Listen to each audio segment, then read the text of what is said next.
The B-52 has been flying for over 70 years.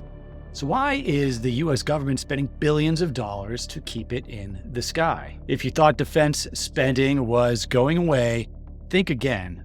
This is just one example of the Department of Defense spending billions of dollars on upgrading legacy weapon systems. And what this does is create massive opportunities for small businesses and companies that are in emerging technology fields. I'm going to show you exactly where the money is and where you should be looking in 2025 to win your next contracts with the US government. The US Air Force isn't just keeping the B-52 around.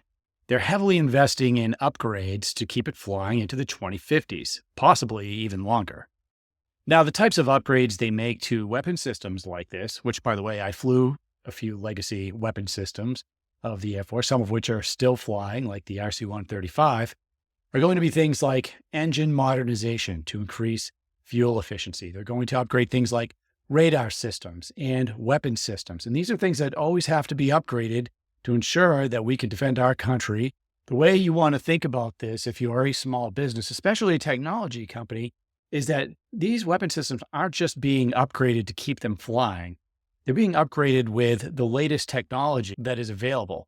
So we're always thinking about how your small business potentially can fit into that mix. Now, here's where things get really interesting for government contractors. Let's take a look at just a sample of the different places you should be going if you're a technology business or small business looking for these type of opportunities. One is we have AFWorks Challenge, where you can go in, you can take a look at some of the current efforts, different possible things that you can engage on. You can go to Defense Cyber Innovation Portal, right? Now, always you want to listen to the news and hear how spending is going to be moving around. But we can see here, there are open solicitations and pre-release solicitations for many efforts.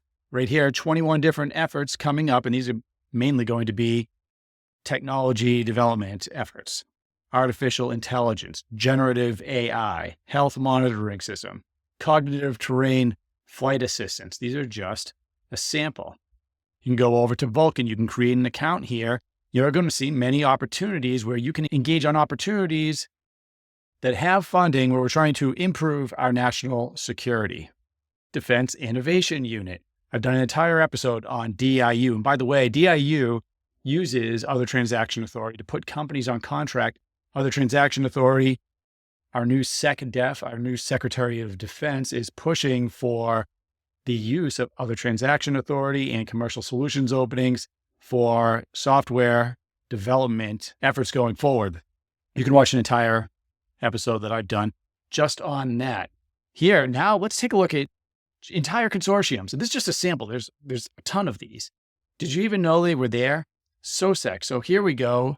Here's the Other Transaction Authority. By the way, Other Transaction Authority is a much, much faster way for the government to buy things. I want to take a quick second to talk to anybody watching this that's interested in starting a government contracting business or starting a new profession in government contracting.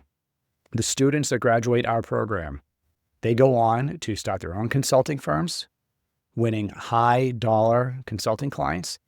They go on to land high-paying salaried positions as account executives with companies that sell to the government. I'm so proud of the people that have gone through our program.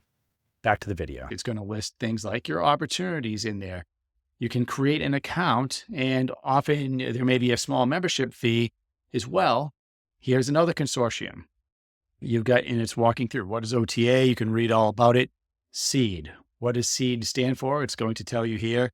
SEED is a consortium composed of leading companies and institutions in the energy, environmental, and demilitarization technology sectors. Here's C5. Now look, there's so many different topics associated with these OTAs that you really just got to go out there. You need to understand what you're doing, go out there, know where to find them, and know how to engage on these. So if you have a company that can produce or develop or already has a innovative technology that can potentially solve a problem for the United States and the Department of Defense, this is one of the places that you can go. Here, this is talking about C4ISR. Whenever we see C, we're usually talking about, whenever we see C with a number and ISR after it, we're usually talking about command control, intelligence, surveillance, reconnaissance. Here's the Naval Aviation System Consortium. I wasn't in the Navy, so I'm not going to spend too much time on this one.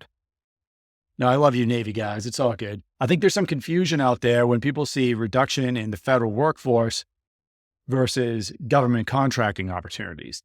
These are two different things. And when people ask me, hey, Rick, are there still opportunities for government contracting? Are there still opportunities for small businesses to win government contracts? My answer is yes, absolutely yes. And they're going to continue, and they're probably going to increase. But let's just look at some of the active ones right now. All right, this is Sam.gov. Now, this is just solicitations that are out there right now that are active. And there's 3,167 solicitations out there right now for bid in all kinds of areas. As you know, I'm a fan of not going after the solicitation, but finding that opportunity early. One of those ways is to look at sources sought. So let's see how many sources sought are available right now. These are sources sought, and these are only the ones that are due in the next 3 months. We have 1,124. Now, we started off this whole thing talking about the B-52. I just typed B-52 in, and we have 6 opportunities right now. B-52 Bombay stand, B-52 engine trailer mount adapter. You can see here when the response dates are. Here's one for an overhaul converter kit. That's due in April. Bottom line, guys, is the U.S. federal government, and in this case, we're looking mainly at the Department of Defense, still spending money. You just need to know where to look. You need to recognize if the government is going to make purchases in different ways. I'm going to have a lot of content coming up about some of the changes that we're seeing, how you can take advantage of some of those. And of course, you can always go to govclose.com if you want to join our community and learn right alongside of me, and then take that government contracting expertise and increase the number of contracts your business is winning. Go get a job as a sales executive, start your own consulting business. Great community, generating awesome results. And I kind of like the looks of that orange B-52, to be honest with you guys. I don't know what you think. Leave a comment in there if you like the orange B-52. If you are getting started in government contracting, if you are nervous about what's going on, I just want to hear your thoughts and comments, and we'll do videos on that to address those.